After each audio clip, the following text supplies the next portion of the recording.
Good morning, class 6. Now, this is the chapter number 12 in history, the period after the Guptas. Guptas के बाद जो हमारा period आया था हम उसके बारे में यहाँ पर डिस्कशन करने वाले हैं। देखो, जब डिक्लाइन हो गया था हमारा गुप्ता एम्पायर का, तो हमारे छोटे छोटे किंगडम्स अराइज हुए थे, ठीक है ना, नॉर्थ में, साउथ इंडिया में। उसके अलावा कुछ प्रोमिनेंट्स हमारे बने थे, मतलब कुछ प्रोमिनेंट्स हमारे बने थे, जिसमें हमारे किंगडम था हर्षा का, जो कि नॉर्थ में था, और हमारा चौलाक्यास का था डेक्कन में, और पल्लवास का था साउथ इंडिया में। इन तीनों किंगडम्स के बारे में हम आपको इस पूरे चैप्टर में एक्सप्लेन करने वाले हैं। हर्षवर्धना, देखो ये फर्स्ट रूलर था हमारा वर्धना डायनेस्टी का, ठीक है ना। इन्होंने सबसे पहले रूल किया था।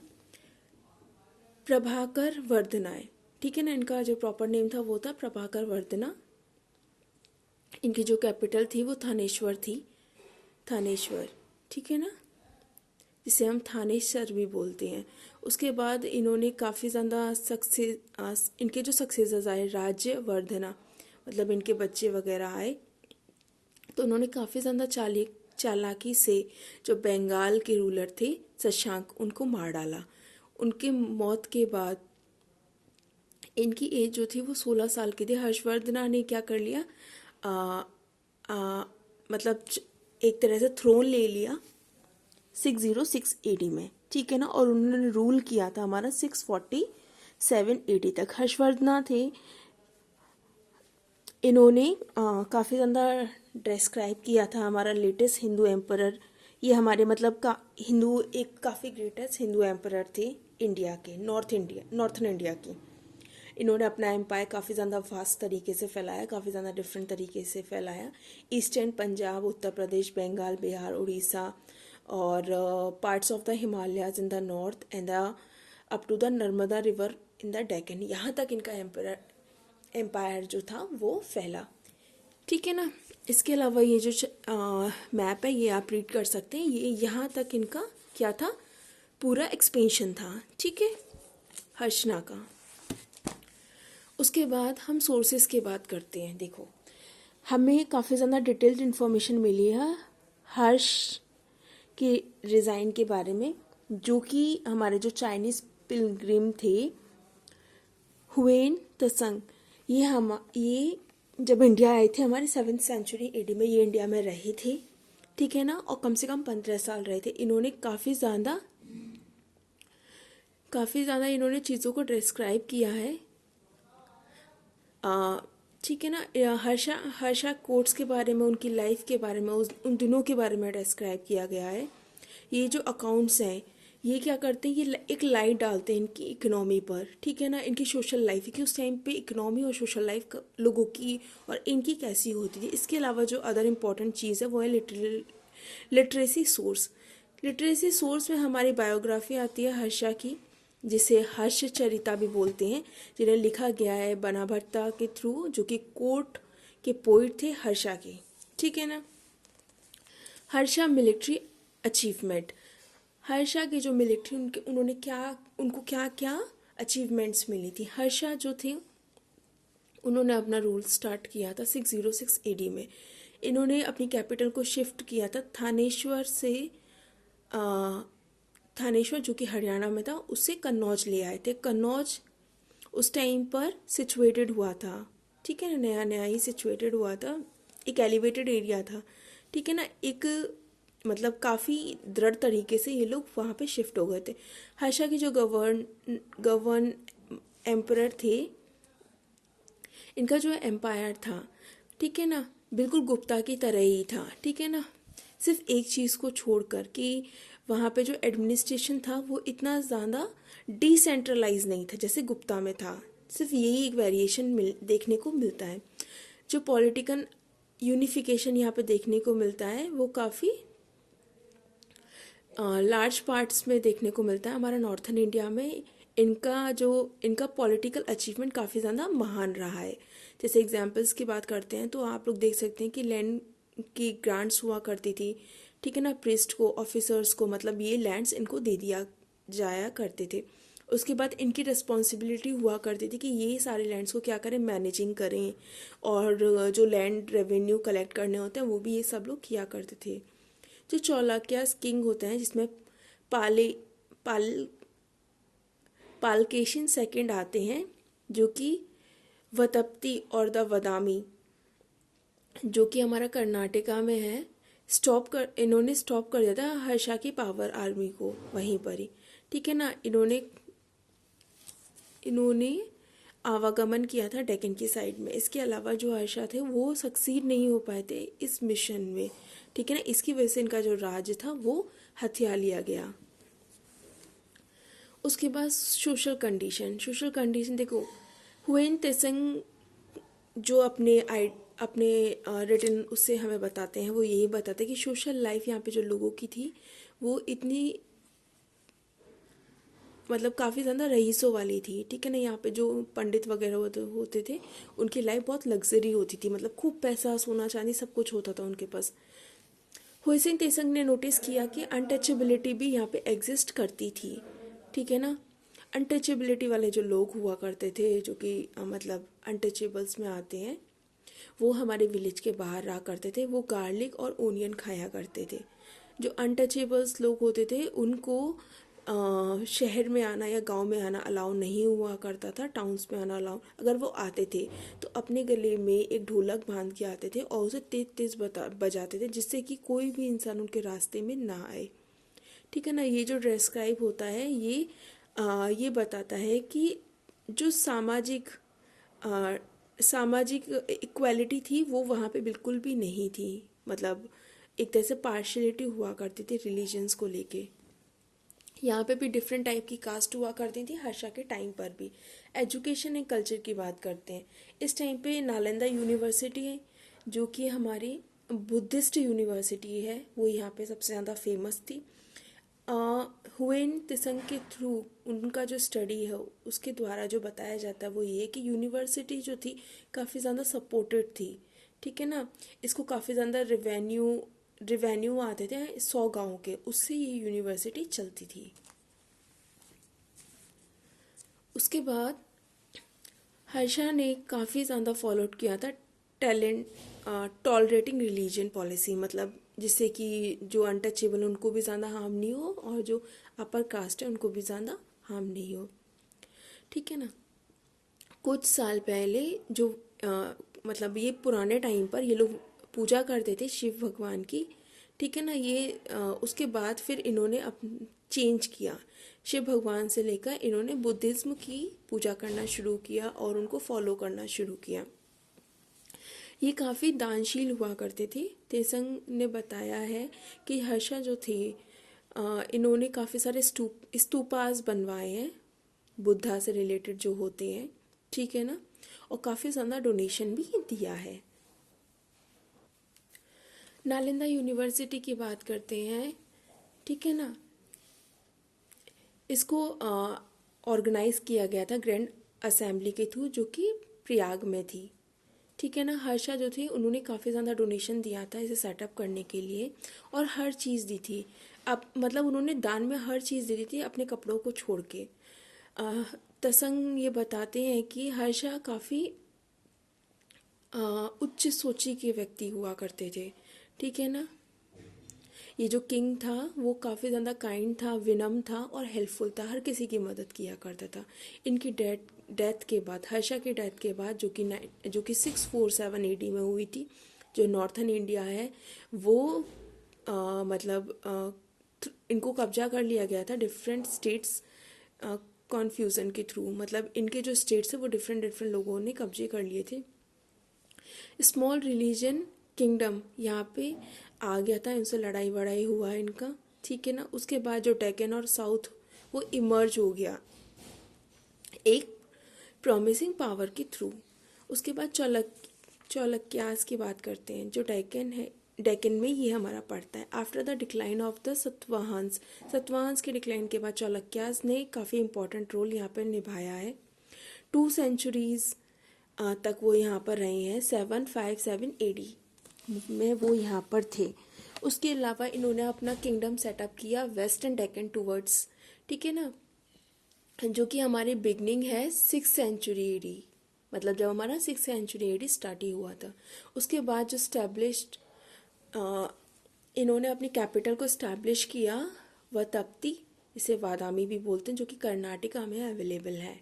कर्नाटका में ये प्लेस आपको मिल जाएगी। Political achievement of the Chalukyas. अब इनके पॉलिटिकल अचीवमेंट्स क्या रहे? जो मोस्ट पावरफुल और द फेमस चालुक्यास किंग थे वो हमारे पुलाकेशिन सेकंड थे, जो कि ये बताते थे कि इन्होंने प्रशस्ति लिखी थी। जो प्रशस्ति थी वो लिखी गई थी जो फेमस कोर्ट के पोइट थे रवि कीर्ति, उनके द्वारा। ये जो प्रशस्ति लिखी गई थी वो पुलाकेशिन सेकंड की ही लिखी गई थी, जिसके बारे में सारा डिस्क्रिप्शन आपको मिल जाएगा। इन्होंने हर्षा को डिफीट कर दिया था, हर्षा की आर्मी को, ठीक है ना। और इन्होंने चेक किया था एडवांस मतलब जो भी डेक्कन का एडवांस था उसको, ठीक है ना। इसके अलावा इन्होंने लड़ाई किया डेक्कन किंगडम के अगेंस्ट में, जिससे राष्ट्रकूतरा बोलते हैं और पल्लवास डायनेस्टीज बोली जाती। इन्होंने फिर कब्जा किया था कृष्णा रिवर के बीच में और गोदावरी रिवर के बीच में, जितना भी रीजन आता था वो इन्होंने ऑक्यूपाइड कर लिया था। उसके बाद डाउनफॉल हो गया हमारा चालुक्यास का, डेथ हो गई इनकी पुलाकेशिन सेकंड की, तो सारा जो किंगडम था वो अपने आप ही फिनिश हो गया। ट्रेड की बात करते हैं, चालुक्यास ने काफ़ी ज़्यादा ट्रेड रिलेशन डेवलप्ड किए थे ईरान से, अरेबिया से, साउथ ईस्टर्न एशिया से। इनके दूत हुआ करते थे पुलाकेशिन सेकंड के, ठीक है ना, जो कि एक पर्शियन रूलर हुआ करता था, ठीक है ना। पर्शियन रूलर जो कि खुसराव सेकंड था। ये लोग क्या करते थे, अपने दूत इनके यहाँ भेजते थे, खुसराव सेकंड के यहाँ भेजते थे, जो कि पर्शियन के रूलर हुआ करते थे। इसका रिजल्ट क्या आया कि इनके स्ट्रॉन्ग फ्रेंडशिप सेटअप हो गई, जिन्होंने दोनों कंट्रीज़ को काफ़ी ज़्यादा क्या किया, स्ट्रॉन्ग एम्पायर्स दिए, स्ट्रॉन्ग डेवलपमेंट रहा, हर चीज़ काफ़ी अच्छा रहा। रिलीजियस लाइफ की बात करते हैं। जो चालुक्यास थे इन्होंने निर्माण कर रहे थे काफ़ी ज़्यादा विष्णु और शिवा के टेम्पल्स को, ठीक है ना। जो लार्ज नंबर ऑफ बुद्धिज़्म मतलब उसके बाद इन्होंने जो बुद्धिज़्म मठों होती हैं, मतलब जिन्हें मोनेस्ट्रीज बोलते हैं, वो इन्होंने बनवाए। जो टेम्पल्स के देवी देवता होते हैं वो भी इन्होंने बनवाए। शिवा और विष्णु भगवान भी इन्हीं के द्वारा बनाए गए हैं, चालुक्यास के द्वारा इन्हीं के द्वारा वो टेम्पल्स भी बनवाए गए हैं। इसके अलावा इन्होंने काफ़ी ज़्यादा फंड दिया था बुद्धिस्ट मोनेस्ट्रीज़ को, ठीक है ना। इन्होंने काफ़ी ज़्यादा अलाउ किया, शो किया कि ये प्रैक्टिस कर रहे हैं, ठीक है ना, रिलीजियस टॉलरेंस लाने के लिए, मतलब उसकी ये प्रैक्टिस, जैसे कि हर कोई यहाँ पे अपने आप को इस सोसाइटी में बराबर नाप सके। चालुक्यास जो थे इन्होंने काफ़ी ज़्यादा संरक्षण दिया हमारी केव पेंटिंग को, अजंता पेंटिंग्स को, ठीक है ना। इन्होंने काफ़ी ज़्यादा सपोर्ट किया था। ये उस टाइम पे सबसे ज़्यादा पॉपुलर पेंटिंग हुआ करती थी। सॉरी। द पल्लवास, देखो 6th सेंचुरी एडी में हमारा जो सबसे पावरफुल डायनेस्टी निकल कर आई वो थी हमारी पल्लवास। इन्होंने कंट्रोल किया हमारा साउथर्न आंध्र और नॉर्थर्न तमिलनाडु। इनकी जो कैपिटल सेटअप की गई इन्होंने कांची में करी, और इस टाइम पे वो कांचीपुरम में है, कावेरी डेल्टा के पास। इन्होंने जिसे कि टाउन्स ऑफ टेम्पल्स भी बोला जाता, और यहाँ पे वैदिक लर्निंग भी होती है। 2 ग्रेट रूलर्स आए यहाँ पर पल्लवास डायनेस्टी, जिनमें महेंद्र वर्मन और नारायण सिम्हा वर्मन फर्स्ट, ये 2 मेन यहाँ के रूलर थे जिन्होंने सबसे ज़्यादा इस एरिया को ऑक्यूपाइड किया, जीता, और यहाँ पे काफ़ी लंबे टाइम तक राज्य किया। इसके अलावा जो पल्लवास और चालुक्यास थे इन्होंने सपोर्ट किया था हिंदुज़्म को, और परफॉर्म करे थे वैदिक सेक्रीफाइसेस को, ठीक है ना। जो भी इन्होंने सेक्रीफाइस किया उसको हमेशा सपोर्ट में ये लोग रहते थे। ये लोग काफ़ी ज़्यादा डोनेशन देते थे ब्राह्मण्स को, ठीक है ना। उसके अलावा लड़ाई झगड़ा यहाँ पे धन दौलत को लेके नहीं होता था। यहाँ पे कोई भी टेररिस्ट अटैक्स नहीं होते थे, ठीक है ना, मतलब टेरिटरीज थी यहाँ पे प्रॉपर। यहाँ पे राजा की काफ़ी ज़्यादा प्रतिष्ठा थी, मतलब काफ़ी राजा पॉपुलर्स थे। उन्होंने दोनों ने कोशिश किया अपनी जो संत प्रभुता है उसको काफ़ी अच्छा बनाने के लिए, बट ये जो है ये उनकी कृष्णा से लेकर तुंगभद्रा तक ही, मतलब इन्हीं के बीच में ये लोग सिमट कर रह गए थे। इनका जो लाइफ था, इनका जो स्ट्रगल था पॉलिटिकल पावर का, वो मिडिल 8th सेंचुरी एडी तक चला। उसके बाद ये दोनों का जो पावरफुल किंगडम था वो क्या हो गया, डिक्लाइन हो गया। पल्लवास, द पल्लवास एडमिनिस्ट्रेशन, देखो पल्लवास का जो किंगडम था काफ़ी ज़्यादा पावरफुल था।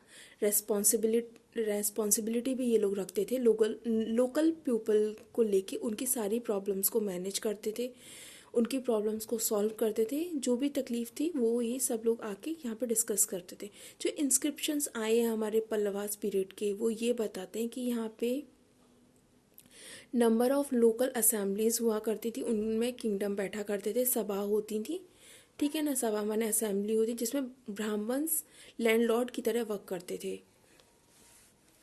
इसके अलावा यहाँ पे गांव की भी असेंबलीज होती थी जिसमें ब्राह्मण्स नहीं होते थे, ठीक है ना, दूसरे लोग लैंड ओनर्स हुआ करते थे। नगरम, नगरम ये हमारी एक मतलब एक्सक्लूसिव एसोसिएशन है हमारी मर्चेंट की, मतलब एक तरह की मर्चेंट होती है, एक तरह की टुकड़ी होती है सेना की। जो विलेज थे उसमें लोकल असेंबली हुआ करती थी, जो कि काफ़ी सारी जो क्या करते थे, डिवाइड करते थे सब कमेटीज़ को, ठीक है ना, जो कि काफ़ी सारी एक्टिविटीज़ को देखती थी, जैसे इरिगेशन, एग्रीकल्चर, रोड्स, टेम्पल्स, ठीक है ना। इसके अलावा यहाँ पर जो लोकल पीपल है वो काफ़ी यूनिक थे, या मतलब ये सभा होने से ये क्या था, एक डेमोक्रेटिक फीचर था हमारी असेंबलीज़ का, क्योंकि सभा के थ्रू हम क्या कर सकते हैं, किसी भी प्रॉब्लम को सॉल्व आउट कर सकते हैं। सॉल्व आउट करने के बाद हम उस प्रॉब्लम पे वर्कआउट कर सकते हैं सबके साथ मिलके।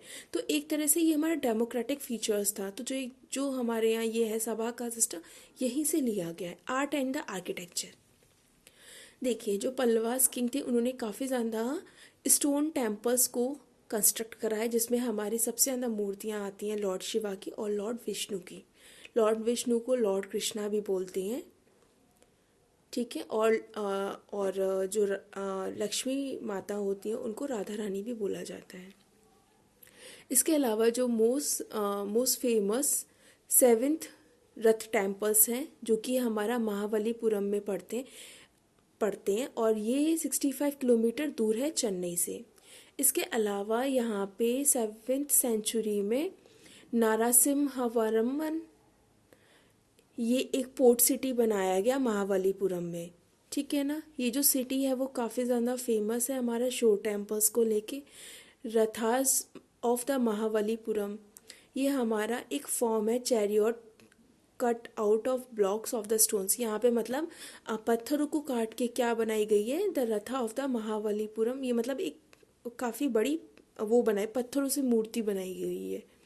इसके अलावा हमारे 9 रथ और हैं, और 5 रथ ऐसे हैं जिनका नेम दिया गया है पांडव्स के ऊपर और द्रौपदी के ऊपर।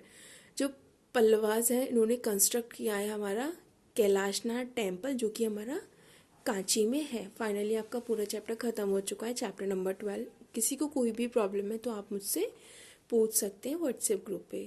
Thank you guys and take care, bye.